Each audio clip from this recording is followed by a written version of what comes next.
always believed patience was my greatest strength. That if I loved deeply enough, endured quietly enough, and compromised endlessly, the people closest to me would recognize my loyalty and meet me halfway. But sometimes patience doesn't save you.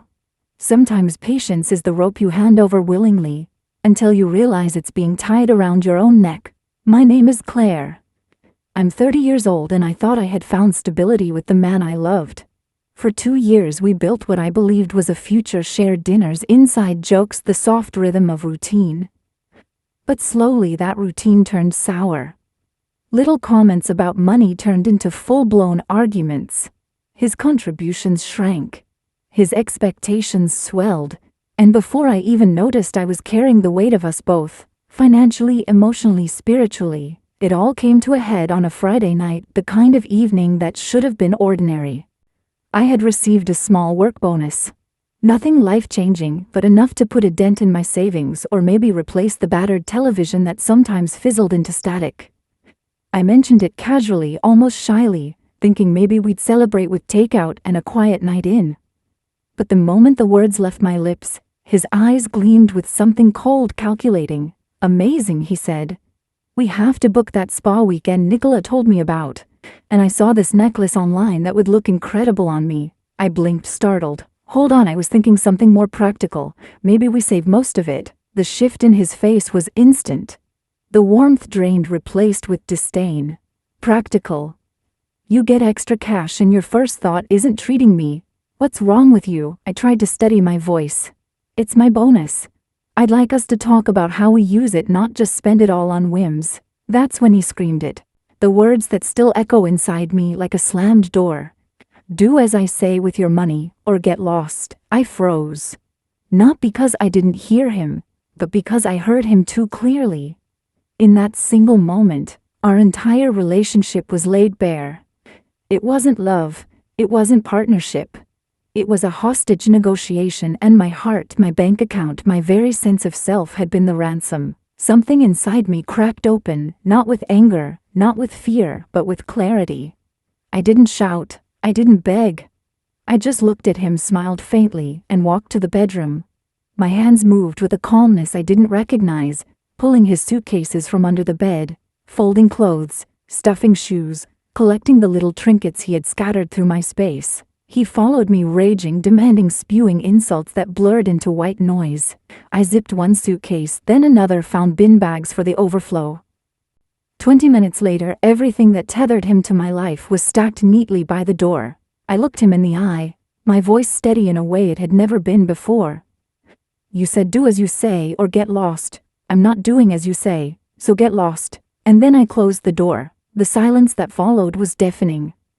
My forehead pressed against the wood, my body trembling not with fear, but with the adrenaline of release.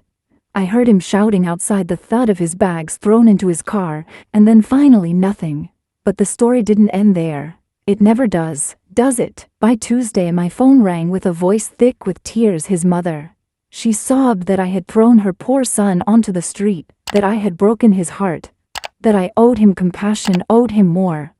I listened numb as she tried to paint me as cruel, ungrateful. But inside, a quiet voice whispered, "He is 29 years old. He has a job. He has friends. Why is this my burden?" Her pleas turned into accusations. She claimed I had denied him help with his car payments, twisted the truth into a narrative where I was the villain. And for a flicker of a moment, I almost believed it. That's the dangerous part of manipulation. It worms into your head, until you can't tell if the guilt belongs to you. But I remembered his scream, the ultimatum, the way he saw my money as his entitlement, and slowly the fog cleared. That's when the retaliation began. A decline charge on my Amazon account. A call to my letting agent pretending to be my fiancé to access my property. Rumors spread through mutual friends that I was financially abusive. He hadn't just accepted being thrown out, he had declared war. And I realized I wasn't just escaping a toxic relationship. I was stepping into a battlefield. The battlefield looked nothing like I expected. It wasn't fists or slamming doors. It was quieter, pettier, dripping with venom in every corner of my life. Within a week, I began noticing the cracks. My Netflix account wouldn't load. My phone plan showed strange charges. Even my work email got pinged with spam subscriptions I hadn't signed up for. It didn't take long to trace it back to him. He hadn't just left. He was still trying to control me, only now from outside the walls of my home. I wish I could say I was shocked, but the truth is, part of me had seen it coming. Men like him don't let go easily. They cling like ivy, suffocating everything until the host is unrecognizable. But even knowing that didn't soften the sting. Each intrusion felt like another slap, another reminder that my peace was never mine when he was near. And then came the calls from friends. Well, former friends really. People who once smiled at me across dinner tables now whispered questions edged with suspicion. Did you really kick him out without warning? He said you used his money and left him with nothing.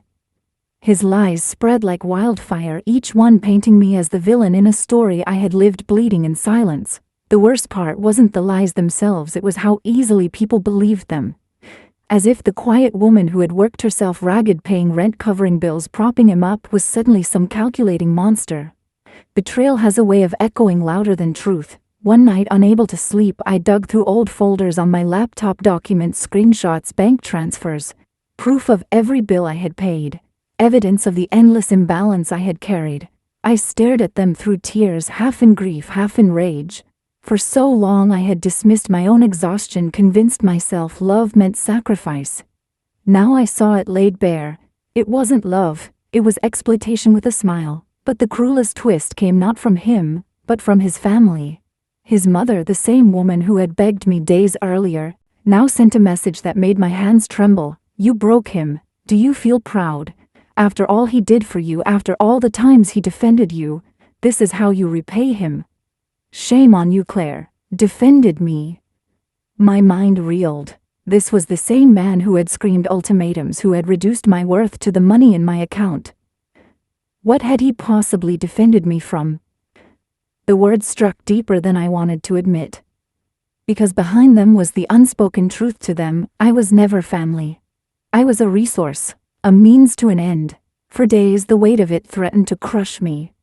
I woke in the night with my heart racing, replaying every insult, every lie. I questioned myself in the mirror, until I barely recognized the woman staring back. Was I cruel? Was I selfish? Was I the monster they made me out to be? But then came the call that changed everything. A woman's voice, hesitant, almost ashamed. She introduced herself as a colleague of his from a past job. I don't know if I should be telling you this, she said, but he's done this before. With another woman. He drained her savings, spread lies when she left, even tried to ruin her career. It's a pattern, Claire. It's not you, it's him. Her words cracked something open in me. A dam I hadn't realized I had been holding back. Suddenly the fog of doubt began to lift. I wasn't crazy. I wasn't cruel. I was just the latest chapter in a story he'd been writing long before me. And with that clarity came something new, not just survival, not just escape, but resolve. If this was his game, then I would end it. Not by stooping to his level, not by screaming louder than his lies, but by exposing the truth so thoroughly that no one could deny it again. I started small, quietly. Screenshots organized into folders. Bank statements printed and highlighted. Messages saved, both his and his mother's.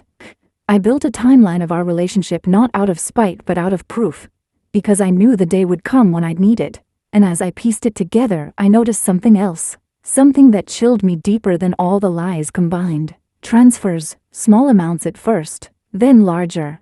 Money leaving my account at odd hours, names attached that I didn't recognize. When I dug deeper, the pattern emerged: accounts linked to his mother. It wasn't just him, it never had been. I sat back in my chair, my whole body trembling. The betrayal wasn't only a lover's, it was a family's. A web spun tighter than I had ever imagined.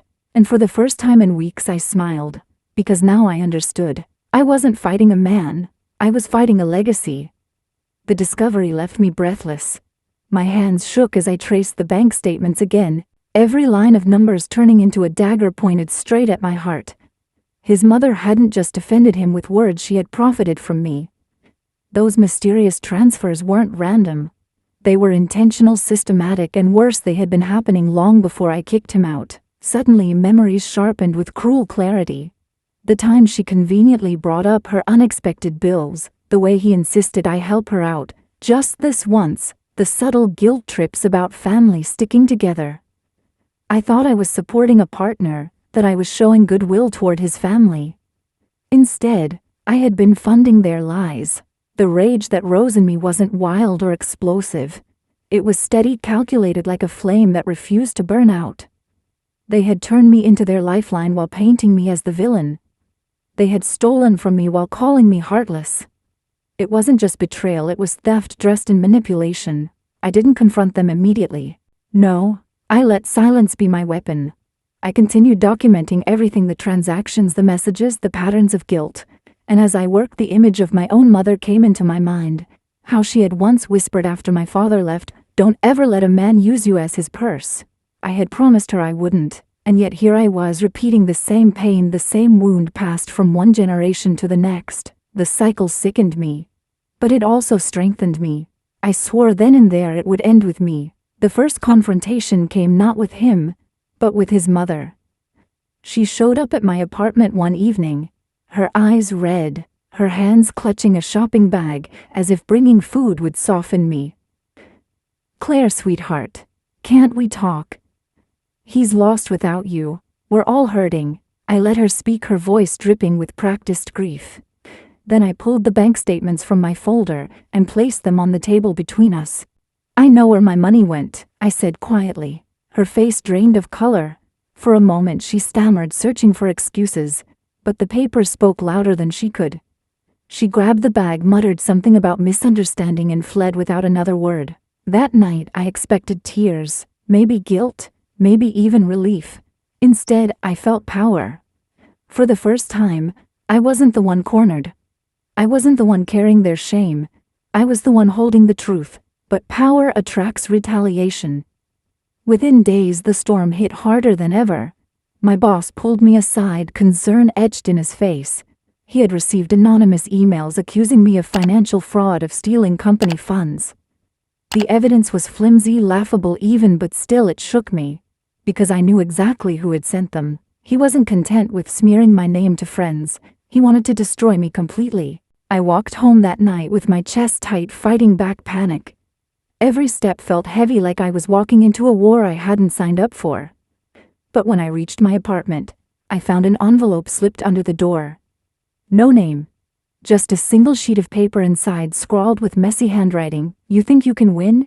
You have no idea who you're really fighting." My blood ran cold. It wasn't just him anymore. It was a family conspiracy, a legacy of entitlement and deceit. And the note wasn't a threat, it was a confession. I sat in the dark that night, the letter in my lap, my mind racing. They wanted me to feel small, to feel powerless, to doubt myself until I crumbled. But instead, something settled deep in me, a clarity sharper than fear. If they wanted a war, then they would see a side of me they had never imagined. I wouldn't scream. I wouldn't beg.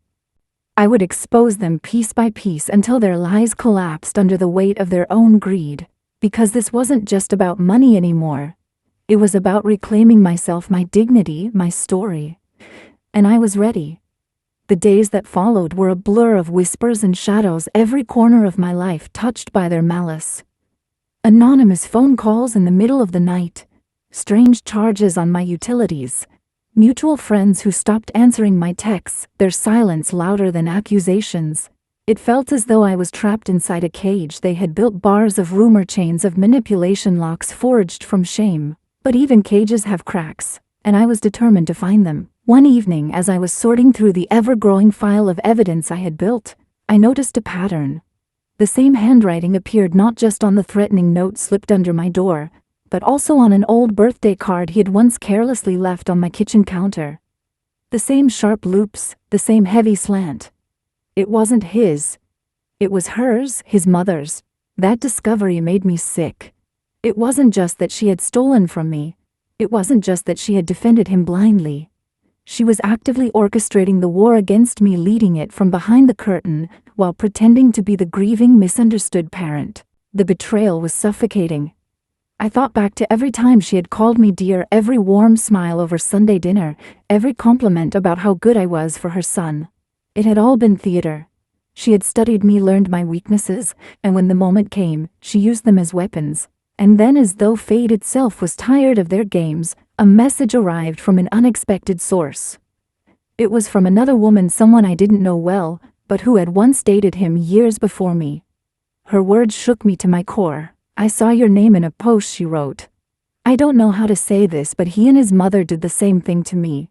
He drained my savings, spread lies, and when I finally escaped, she made sure everyone believed I was unstable. I lost friends. I lost my job. They've done this before, Claire. You're not alone." I read her message over and over until the tears blurred the screen. Not alone. For so long I had carried the weight of this betrayal like a shameful secret. And now here was proof that it wasn't my fault. It never had been.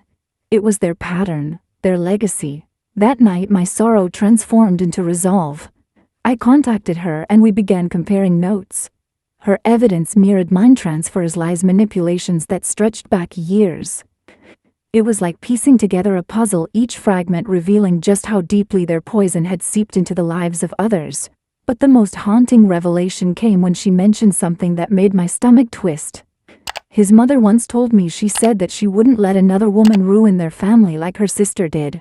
I didn't understand at the time, but maybe you will. Her sister. My breath caught. Could that be the missing link? Was this more than just greed and entitlement? I called my own mother the next morning, my voice trembling. "Did you ever know her?" "His mother's sister?" There was a long pause and then a sigh heavy with years of silence. "Yes," she whispered.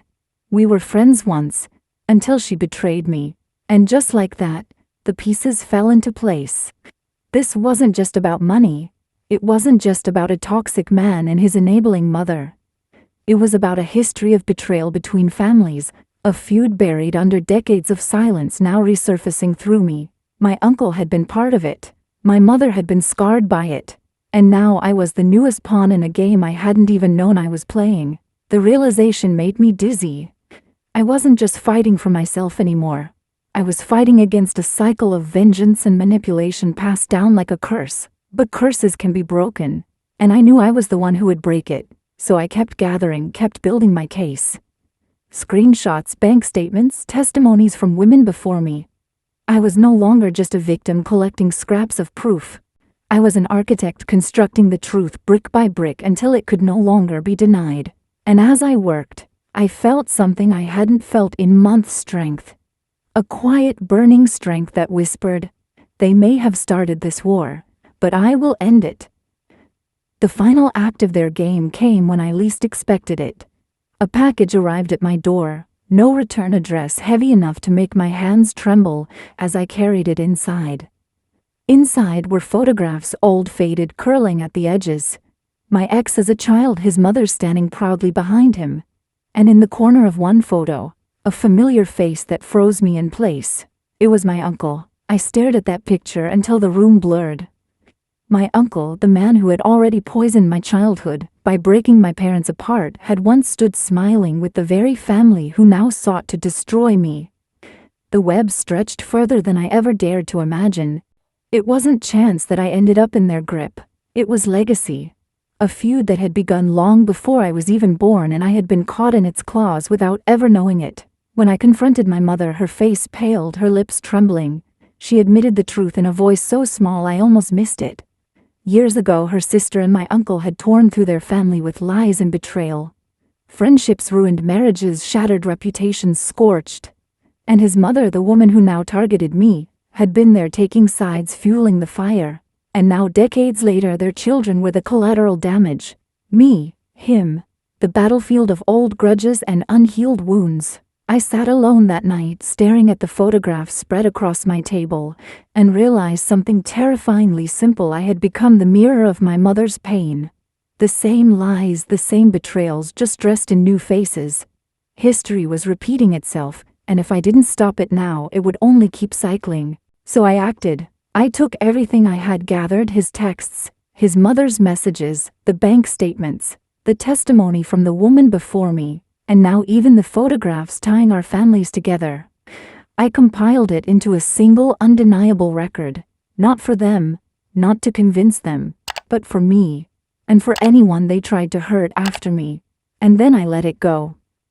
I sent the file to his workplace, to the clinic, that had once protected his lies to the circle of friends who had doubted me. I sent it to my father, who had once believed my uncle's venom and abandoned me because of it. I laid the truth bare in every place where lies had once lived. The aftermath was a silence I hadn't known in years. No more midnight calls, no more threats, no more whispers poisoning my friendships. It was as if once the truth was exposed, they had nothing left to weaponize. My ex. His facade crumbled. His reputation collapsed under the weight of his own cruelty. The women he had hurt found each other connected, and together we made sure his name was no longer untouchable. His mother. Her mask fell too. The community she had charmed for decades finally saw the greed beneath the smile. And me, for the first time, I breathed. Not the shallow breaths of survival, not the shaky breaths of fear, but deep grounding breaths that filled every corner of my lungs. I wasn't anyone's pawn anymore. I wasn't their scapegoat, their purse, their revenge.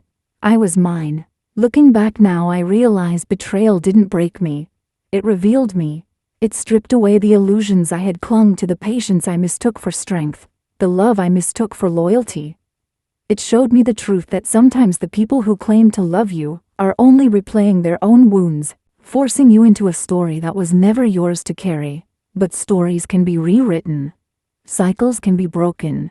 And in choosing to walk away to expose the truth, I chose to end the legacy of betrayal that haunted both my family and his. So if you're listening to this, if you've ever felt trapped in a cycle of lies and manipulation, let my story be the proof. You are not their mistake, their scapegoat, their burden.